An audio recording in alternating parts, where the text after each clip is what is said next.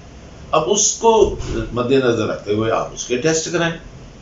پیشاب کی جو انفیکشن کا کرنا ہے تو وہ تو پیشاب کا صرف انالیسس جو ہے تو سستا سا ٹیسٹ ہے، اس میں پس ہوگی، اس میں بلڈ ہوگا، تو بیکٹیریا ہوگا، تو آپ کو پتہ چل جائے گا۔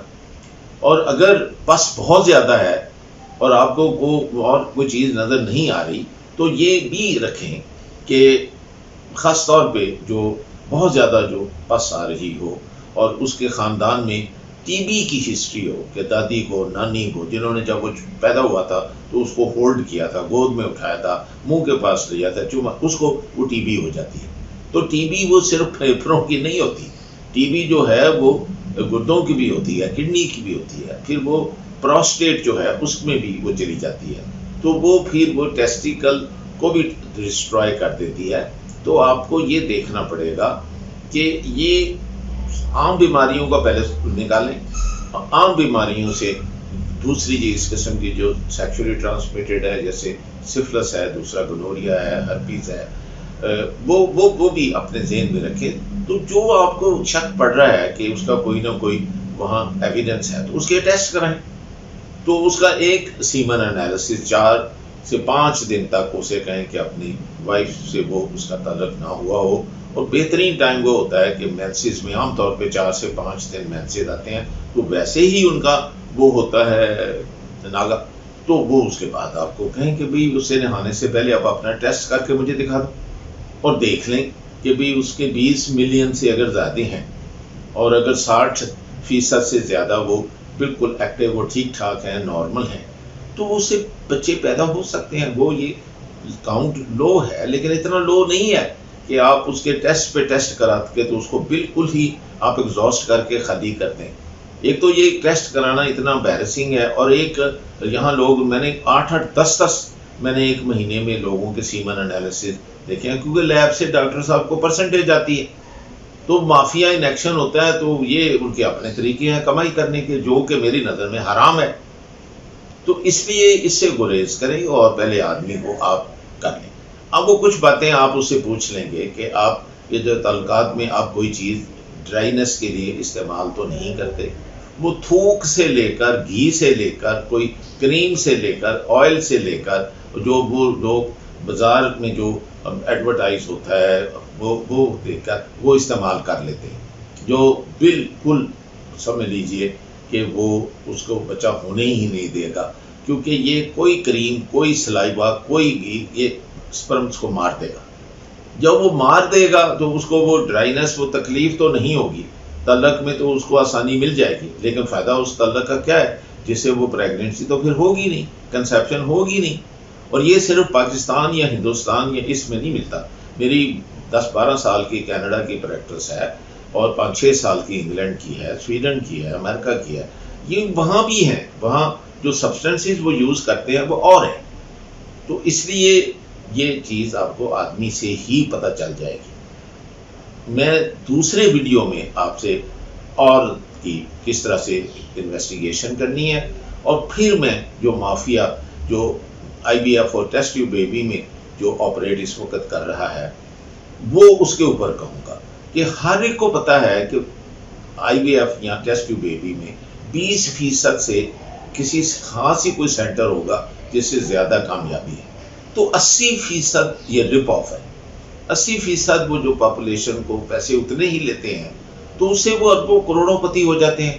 کوئی میڈیکل کالج بنا لیتا ہے، کوئی وہ ملٹی سٹوری پلازا بنا لیتا ہے، باہر جو ہیں وہ ان کو دیکھو تو وہ کہیں انہوں نے جہاں نیچرل گیس میں شیئر ڈالے ہوئے ہیں، وہ سونے اور اس کے اندر شیئر ڈال کے وہ کیے ہوئے، لیکن وہ انہوں نے جو پیسہ کمایا ہے وہ ناجائز طریقے سے کیا ہے، وہ ایکسپلائٹ کیا ہے۔ ان کو بھی پتہ ہے کہ 20% کے ہی یہ ہو سکتا ہے بچہ اس سے IVF سے. تو میرے خود اپنی زندگی میں کافی مریض آئے ہیں جن کی اووریز ہی نہیں تھی، یعنی سلیکشن میں پتہ تھا ان کو، لیکن ان سے لاکھوں کروڑوں روپے لے لیے، اور ظاہر ہے ان کے بیبی کہاں سے ہونا تھا جب اس کے ایگ ہی نہیں ہے. تو اسی طرح میں نے آدمیوں کو بھی دیکھا ہے کہ کمپلیٹلی اسپرم ہے ہی نہیں، بچپن میں ممس ہو گئے تھے اور اس نے آرکائٹس کیا اور وہ اس کے پاس 0 تھا سپرم، اس کو بھی ٹیسٹ ٹیوب بیبی کے اس میں رجسٹر کیا. یعنی سلیکشن میں ہی ان کو وہ ایسے غلط لوگوں کو کر لیتے ہیں جو 80% میں جن کے اولاد نہیں ہوگی، لیکن ان کو پیسہ تو مل جاتا ہے نا. ایک چھوٹے سے کرائے کی کوٹھی سے لے کر وہ 10 کوٹھیاں جو ہے اس پیسے سے بنا لیتے ہیں. تو اس پیسے کا فائدہ کیا ہے؟ یہ پیسہ قبر میں لے جانا ہے، تو وہاں تو کفن کی جیب ہوتی ہی نہیں ہے، تو کیا کریں گے؟ تو مجھے اس بات کا دکھ بھی ہے کہ میں اپنے پروفیشن کے متعلق اتنی سخت باتیں کر رہا ہوں. اسی طرح انفارچونیٹلی میں نے وکیلوں میں دیکھا ہے کہ ایک کلائنٹ پھنس گیا ہے، اس بیچارے کو ڈیٹ لینے کے لیے بھی پیسے مانگے جا رہے ہیں، عید آئے تب ہے، فیصلہ ہوا ہے تب ہے، یعنی اس کا خون نچوڑ کے تو اس کو سال ہر سال کے بعد وہ فیصلہ کرا کے دیں گے. وکیل صاحبان اس کو یہی انجینئر کر رہے ہیں، یہی ہمارے ٹریڈرز کر رہے ہیں، تو ہم کہاں جائیں؟ تو اس لیے میری یہ گزارش ہے کہ کم از کم یہ، اور تعلیم جسے نوبل ترین پروفیشن کہا گیا ہے، خدا کے واسطے میں اپیل کرتا ہوں کہ نہیں کریں. تو اگلے ویڈیو میں انشاءاللہ تعالی میں سارا کنسنٹریٹ کر کے عورت کی کس طرح ہم ٹیسٹ کرائیں میں